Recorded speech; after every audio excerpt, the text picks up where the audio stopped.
今日係收呢一部係企鵝嘅製冰機。講頭先佢個問題嘅話咧，就係長期有電供落嚟呢個位置，後電唔正常。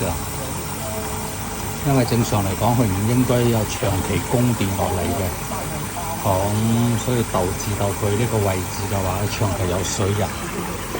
有水入嘅話咧，佢就會變得好悶，咁又冇辦法走得到燈。講我而家重新校正翻個電壓，暫時唔要呢個試，等個電壓平穩啲先。睇翻裏邊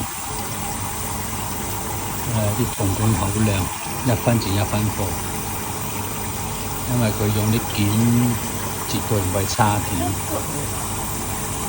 睇到個製冷未？而家停咗，先觀察下先。依然 OK， 而家係電停咗，就代表佢應該正常。我哋而家再觀察佢一陣。如果仲有200入去嘅話咧，就基本上確定一樣嘢，就係呢個位置輸出嘅電壓唔俾佢唔正常。我哋依家就處理咗呢個電壓先，因為電壓唔正常嘅話咧，都會導致部機運作唔正常。暫時而家睇嘅話咧就 OK 嘅，電壓依然為0。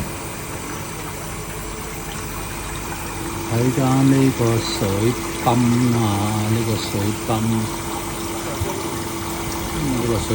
CHIMA China， 不過呢啲件都比較難賣。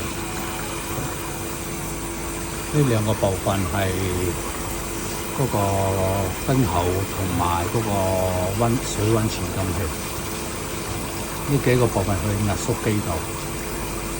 而至於呢個部分嘅話咧，生色呢個嘅話肯定係去水位，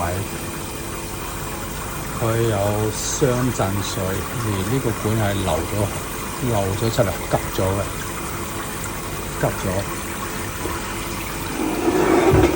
只要個水位係由呢個位置入嚟，呢個位置入嚟洗冰，係啊，呢隻就係企鵝機個結構。